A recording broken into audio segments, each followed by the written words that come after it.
Good morning, church, and happy Sabbath. We tend to believe that God sees us as we see ourselves and judge our worth based on earthly values. Let me take you back to my earlier life. I'm actually a Midlander, for those of you who don't know. I spent the first 5 years of my life living in Edgbaston, Birmingham, and when I came down south, I had a very thick and distinguishable Brummy accent. I was a very lively baby who needed little sleep. I loved the outdoors, bird watching, walks in the countryside. I attended dance classes, ballet, did loads of art, and basically had a great life. It was just after my 3rd birthday. Loads of children at my nursery had chickenpox and I caught it. Nothing unusual about that, except I developed encephalitis. It's an acute inflammation of the brain. I couldn't walk. I remember knowing that I couldn't walk, but my parents didn't know because they were carrying me everywhere. My grandparents came to visit me in hospital, and I whispered to my grandma, "I can't walk, but Jesus is going to make me walk again." I don't know where that came from, but I just knew. So when a doctor told my parents that I would not walk again for a long time, and when I did walk, I would need support, I would not develop normally, I would be delayed in my speech and cognitive development, he was just doing his job. He saw me through the eyes of his medical profession, through the eyes of his research.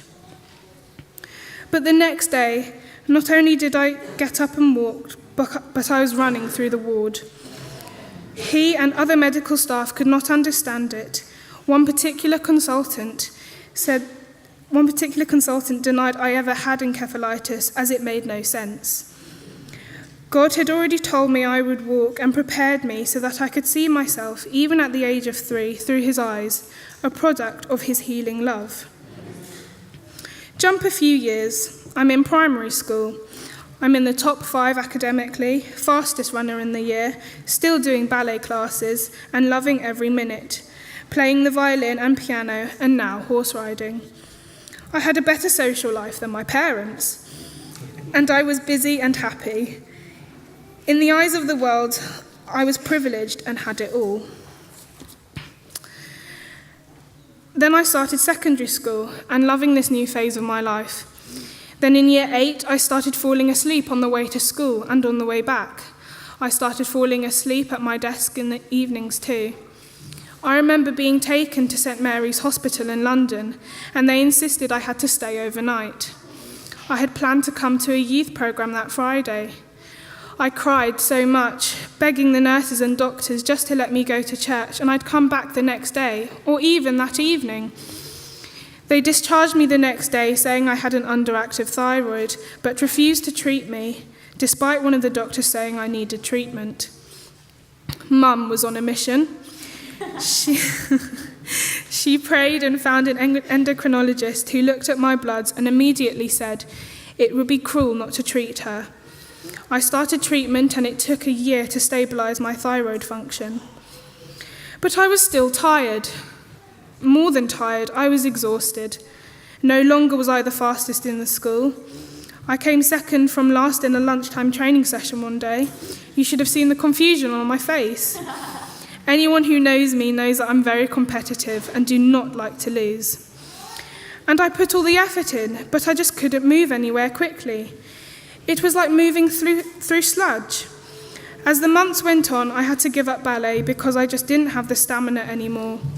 I slowly gave up the instruments I was playing because I just couldn't attend the lessons regularly enough.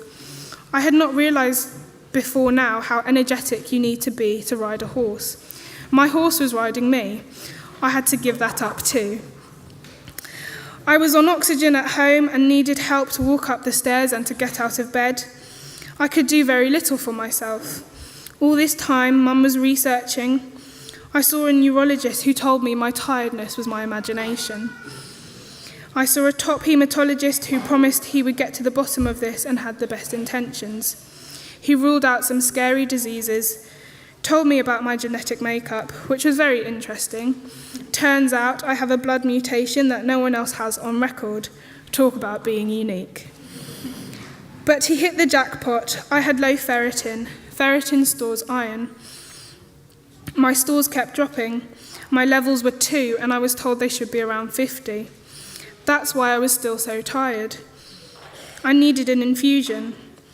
This was about 2 years ago, and I'm still having infusions now as doctors still don't know why my ferritin levels plummet. I have 5 to 6 infusions over a 3-week period, and this is done every 4 to 5 months. That's good because at one point it was every 6 weeks. And bearing in mind each time I have one infusion, I need at least 3 days off school. You can see how the days missed can easily add up.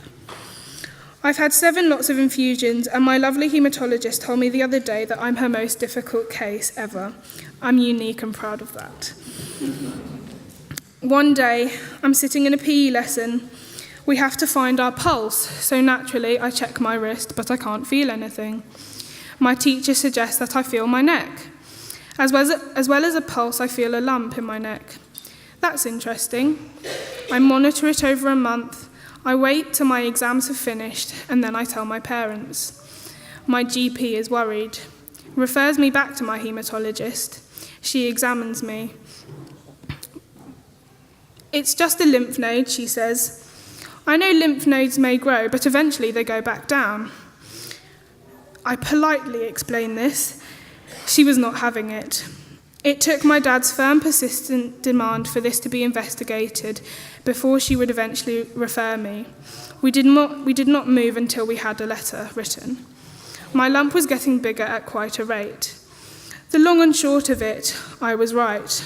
I had a tumour in my parotid gland.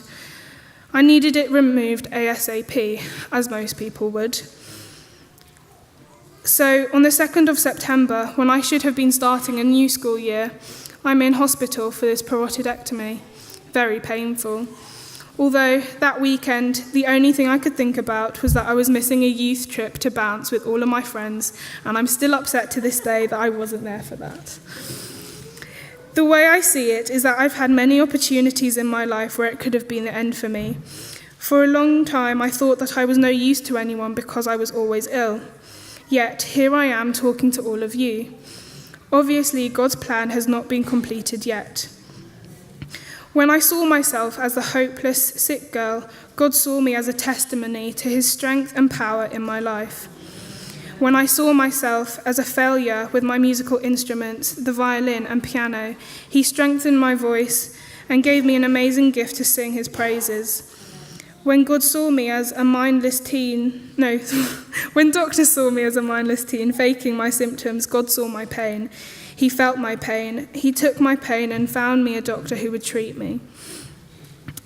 He took my pain and used it to strengthen my mind, reminding me he has not given me a spirit of fear, but of power, love, and a sound mind. When I was asked to speak about seeing me through God's eyes, the first thing that sprung to my mind was the story of Moses. Now, I'm not going to lie, mostly because I've watched The Prince of Egypt about 100 times, and the script and the songs are embedded in my brain.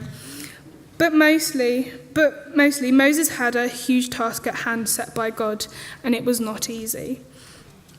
Moses was not a proficient speaker.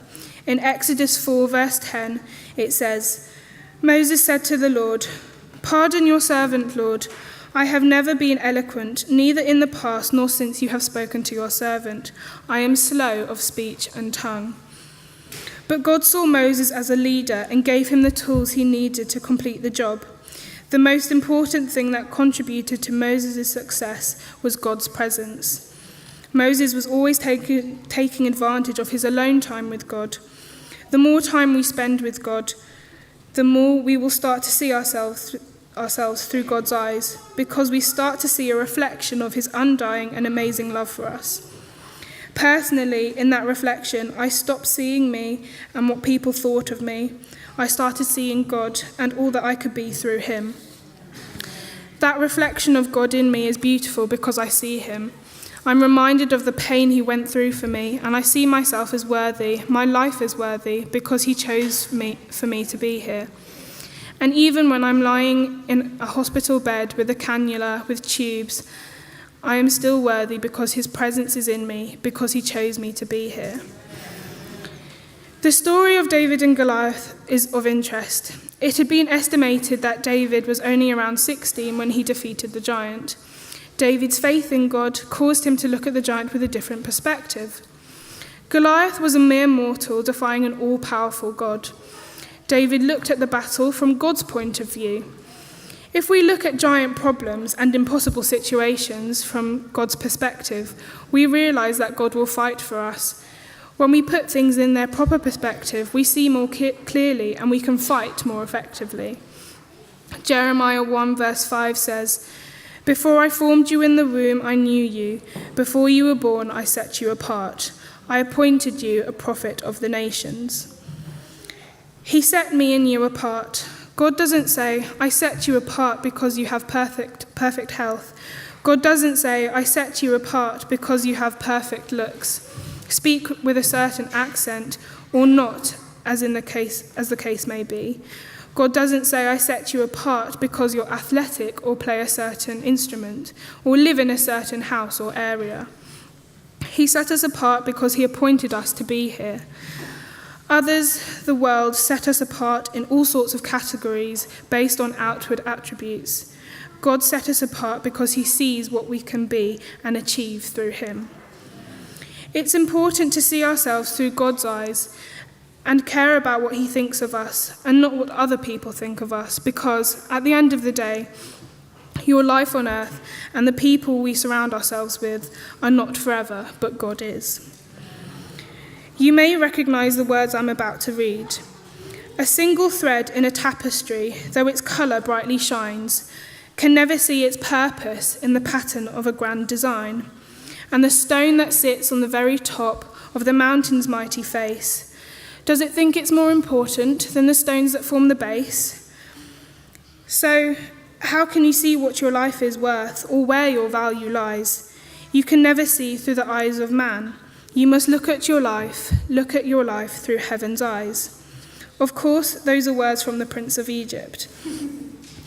I hope that you will start to see what your life is worth in the great scheme of God's plan for you and what you and I have to offer this world he created. Thank you and God bless.